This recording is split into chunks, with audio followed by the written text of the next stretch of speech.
It was late, and the king's palace in Jerusalem was a grim place to be. The prophet Isaiah walked the halls.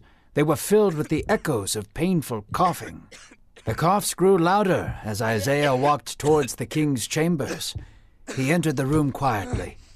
Dimly lit by candlelight, Isaiah beheld the pale face of King Hezekiah. The prophet narrowed his eyes. The bottom of his lip quivered at the sight of his sickly king. He was in a great deal of pain, and Isaiah's heart broke for his friend.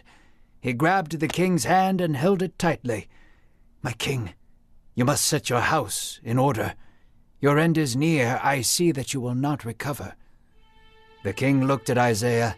Streams of silent tears fell down his cheeks. He turned his face to the wall. That was Isaiah's cue to leave. As Isaiah left, the king allowed himself to weep before God. "Lord," the king said silently, "I have walked with you with my whole heart. I have done what is good in your sight. Please remember me."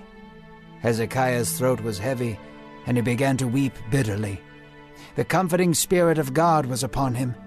He heard his cries.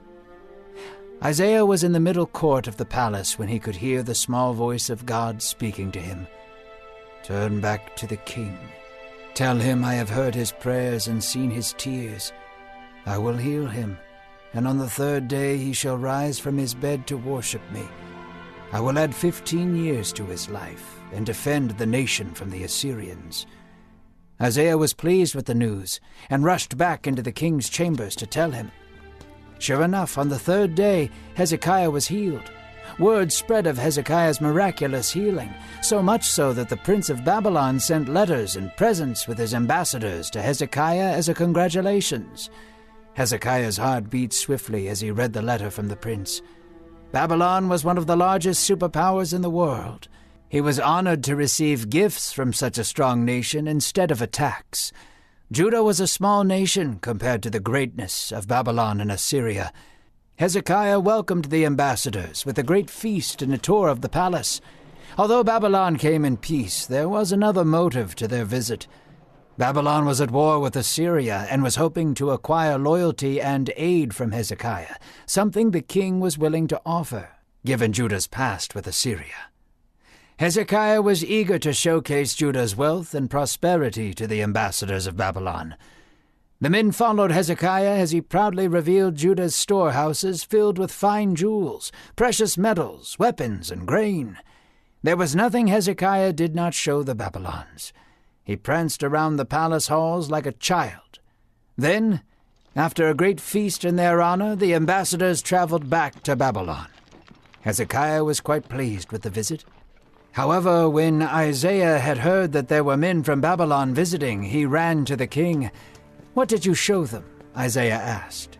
The king smiled and answered, "Everything, of course. I showed them all in my house, storehouse, and the armory. They were quite impressed with the wealth of our small nation.